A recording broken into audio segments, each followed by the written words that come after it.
Živjo, sem Ajda Sibinčič, mamica 2 otrok, Evice in Kim, hkrati pa podjetnica, članica SBC-ja, solastnica First Classa, Quantiflyja in pa podjetja Adria Dubai. Študirala sem na Ekonomski fakulteti, kjer je bil že na dodiplomskem študiju eden od predmetov podjetništvo. Tukaj smo imeli doktor Rok Stritar in pa Blaž Zupana, ki sta nas res navdušila za podjetništvo, no sploh mene. Takrat smo se res učili, kako postaviti podjetje, kako izgledajo neki tudi računovodski izkazi, kaj vse rabiš za podjetje. In mislim, da je mene že od takrat nekako vleklo v to. Sicer sem se po zaključenem magisteriju financ tudi zaposlila na Ekonomski fakulteti in sem v bistvu 5 let bila zaposlena.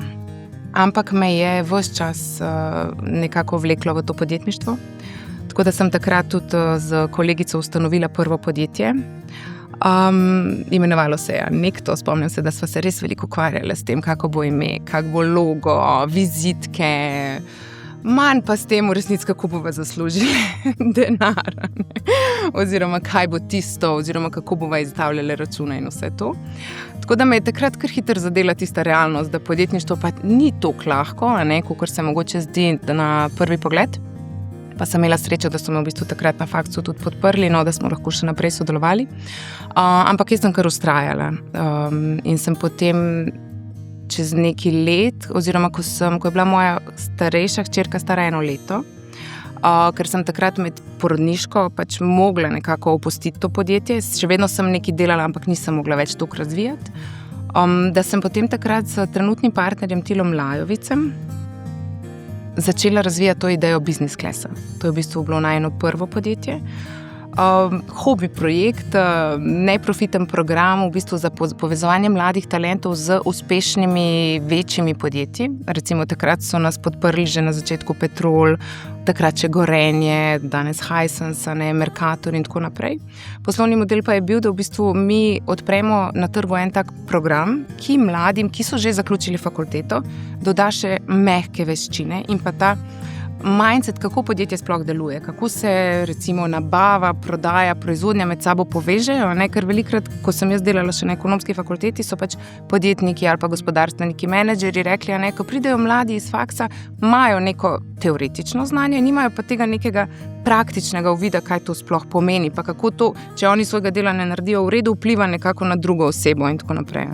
In smo se takrat odločila s Tilom, da sva šla v to in smo bili v bistvu zelo uspešni. Ko smo izvedli prve 2 generacije, so te naše stranke rekle, da bolj kot mlade talente, ki so sicer super, pa nujno potrebujejo izkušene strokovnjake, tehnične kadre in pa vodje.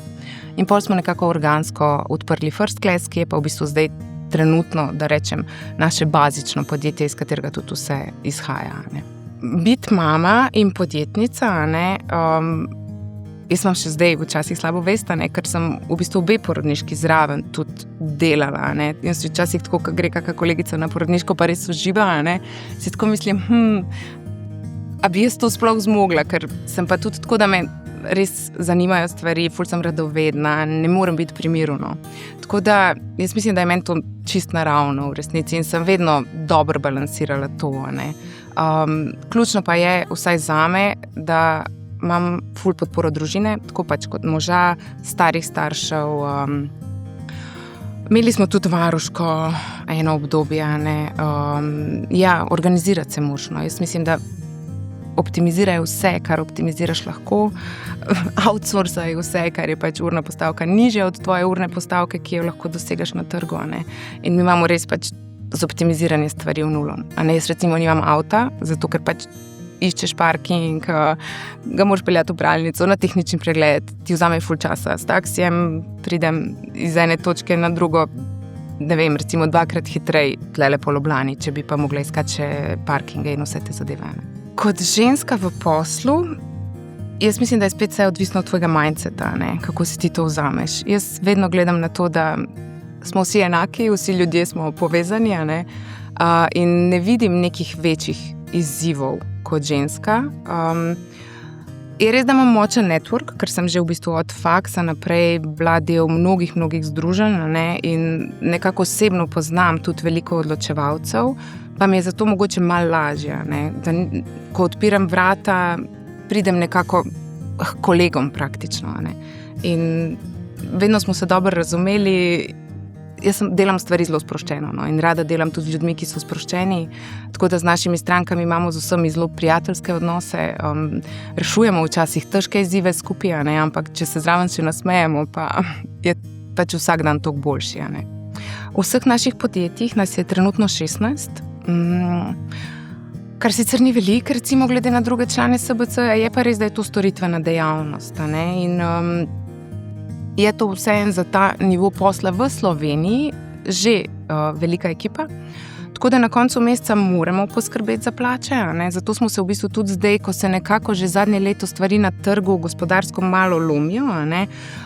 Smo se zelo diversificirali. Ne? Mi smo v preteklosti, takrat, ko smo s First Classom začeli, zelo veliko delali res executive search, se pravi iskanje pa selekcija kadra, strokovnjaki, vodje, in v bistvu je bil to res core biznisa. Ne? Zdaj v zadnjih 2 letih praktično, ko smo sprejeli to strategijo, da se moramo diversificirati, smo pa razvili tudi oddelek razvoja kadra, leadership izobraževanj, soft skill treningov, tako da imamo v tem oddelku v bistvu zdaj že 4 trenerje, ne? S pridom izkoriščamo tudi v bistvu evropska sredstva, tako da smo našim strankam pomagali zagotoviti par 100,000 evrov za ta izobraževanja v lanskem letu. Ne. Hkrati smo v drugem oddelku pridobili projekt z Ministrstvom za digitalno transformacijo za brezplačna AI izobraževanja za mlade do 29 let.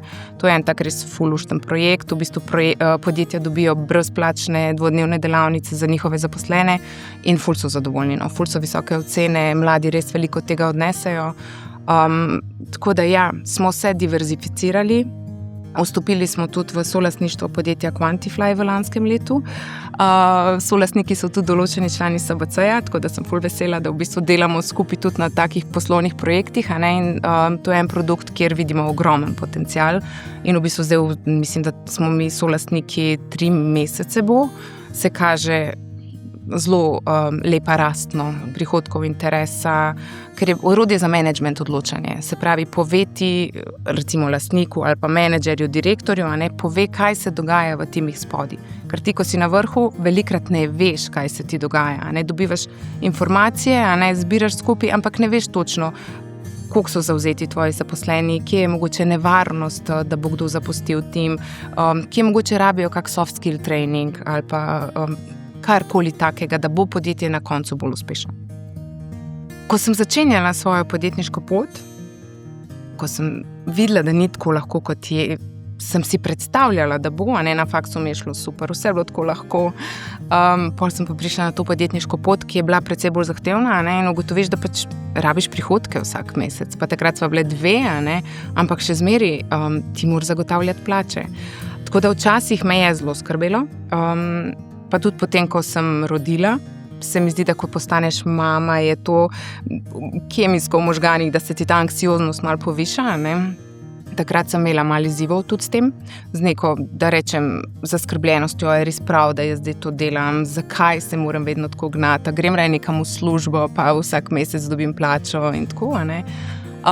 In ko sem imela v bistvu ta težka obdobja, mi je v bistvu takrat moj maser 1 leto po mojem govoril, ker sem bila pač ful zakrčena, ne, mi je govoril, pejte k tej coachini, a ne, in sem šla k Nini Gregorič-Ožura, ki mi je takrat ful pomagala, no, mi so potem, mislim, da 2-3 leta po mojem delali skupaj, a ne, v bistvu ravno na tem zavedanju, da ni treba imeti vsega pod kontrolo, da pač zaupaš in se stvari uredijo, in v bistvu, odkar sem jaz spremenila ta mindset, a ne, da ne rabiš res do vsake malenkosti, vsake stvari načrtovati, ampak da pač včasih spustiš in zaupaš, a ne, sem začela tudi drugače voditi ljudi, svoje ekipe. Mislim, da se je podjetje od takrat veliko bolj sprostilo, ne? In tudi z njo sem res naredila en tak miselni preskok iz tega, da rečem, ekonomsko-finančnega znanja, ki sem ga imela prej, v to malo bolj psihološko spuščanje zadevno. In na podlagi tega smo tudi v bistvu prestrukturirali celotno ekipo, tako da smo postavili vodje, ki suvereno vodijo svoje oddelke in zato tudi imam jaz čas, recimo, odpirati nova podjetja, ker zdaj znam postaviti ekipo, vem, kaj je treba narediti in pa če imaš dobre ljudi na pravih mestih, se potem stvari dogajajo same od sebe. Najbolj sem ponosna na svojo družino. Ful sem vesela, da sta moji 2 punci obe zelo samostojni. Sicer je mlajša, je stara 7 let, starejša 10, ampak oni 2 sta res samostojni in tudi za šolo praktično vse naredita sami. Imata v sebi to neko radovednost, željo po učenju in pa vztrajnost, ker to je tisto, kar jaz res stalno ponavljam. Vztrajnost, zato ker vidim pri mladih kandidatih, ki prihajajo na trg dela, da bi stalno vse na hiter, da bi pa zdaj res spet posplošujem, ampak je dejstvo, da so se generacije spremenile, verjetno zaradi Instagrama in vsega tega, da želijo pač nek res hiter uspeh, žal pa na trgu ni tako, in to sem res vesela, da punci vztrajata, da tudi ko ima kaj ne uspe, gresta naprej in da jih ta nek neuspeh ne potolče, in pa na v bistvu to, da sem jaz spremenila mindset, mislim, da je to nekaj, kar je pač moj nek največji osebni napredek, da si upam, da tvegam, da me ni več strah v resnici, ker pač tudi Slovenija nekako gleda na ta neuspeh še vedno zelo slabšalno, ampak jaz sem sprejela to v bistvu, da je neuspeh pa bolečina del rasti, ker in zdaj vsakič, ko se mi zgodi nekaj, kar pač mi ni všeč, ne vem, ali ne dobimo kakšne ponudbe, oziroma ko damo ponudbo, ne dobimo posla. Včasih me je to vedno morilo, zakaj zdaj nismo to dobili, Zdaj pač vedno vzamem to kot priložnost za rast, Kaj lahko naslednjič naredimo drugače, da bomo pač ta posel dobili, Naslednjih 5 let našega življenja imamo v bistvu zelo jasno začrtanih, ker tudi verjamemo v to, da moramo imeti jasne cilje, tako osebno kot tudi v podjetju, da vemo, kam gremo. Predvsem delam na sebi, da ko gremo na dopuste, ker gremo velikokrat na dopuste, ampak v preteklosti nisem znala odklopiti. Se pravi, sem nekako še vedno v tem kolesju. Zadnje leta ali pa zadnji 2 leti pa res aktivno delam na tem, da dejansko odklopim, da se smejemo, da se zabavamo in da si vzamem čas za družino in da nimam skozi nekega občutka, zdaj pa jaz ne delam, moja ekipa pa dela. Da pač sprejmem to, ker tudi mi v naših podjetjih res spodbujamo to, da ljudje, ko grejo na dopust, nimajo ne računalnika sabo, ne telefona. In to ozaveščam tudi pri sebi in tudi pri svojem možu, da v bistvu si res vzamemo čas zase, se posvetimo. Mislim, da veliko stvari že imamo, tako da predvsem da smo prisotni miselno, da se razumemo in da skupaj rastemo. V resnici je to nekaj, kar si želim za nas. Jaz mislim, da podjetnik, ki želi biti uspešen, pa hkrati tudi srečen, mora definitivno imeti to neko radovednost, željo po učenju, sploh v tem svetu, v katerem živimo danes, z AI-jem in vsemi spremembami, ki se stalno dogajajo. Jaz mislim, da bodo uspešni tisti, ki se bodo sposobni hitreje učiti, kakor se ta svet spreminja. Mi se ogromno ukvarjamo z AI-jem, zdaj se tudi trudimo maksimalno, da pripeljemo eno AI platformo v Slovenijo, ki je ravno to orodje oziroma edini vir pravih, novih, svežih informacij o vseh napredkih na področju AI in ti da v bistvu znanje, da to tako implementiraš v prakso. In toliko se svet hitro spreminja, toliko vpliva na to, kako podjetniki, ali pa ne samo podjetniki, vsi, kako delamo svoje službe, vsi, ki delamo recimo z računalniki, mislim, da bodo uspešni tisti, ki se bodo res sposobni hitro prilagajati in pa stalno razvijati in učiti. Druga stvar pa to, da sprejmemo neuspeh kot del te igre, ki jo v resnici igramo. Veliko stvari ti uspe, veliko stvari ti tudi ne uspe, ampak važno je, kaj si se iz tega naučil, pa recimo, če si uspel kakšne procese vsaj iz tega postaviti. Ker pač procesi so en pomemben temelj tega, če hočeš rast, če hočeš skalati podjetja, moraš imeti vsaj do neke mere procese postavljene. In iz vsake napake se lahko naučimo, kje v procesu smo v resnici. Nekaj nismo imeli dobro urejeno, da stvar ni šla skozi.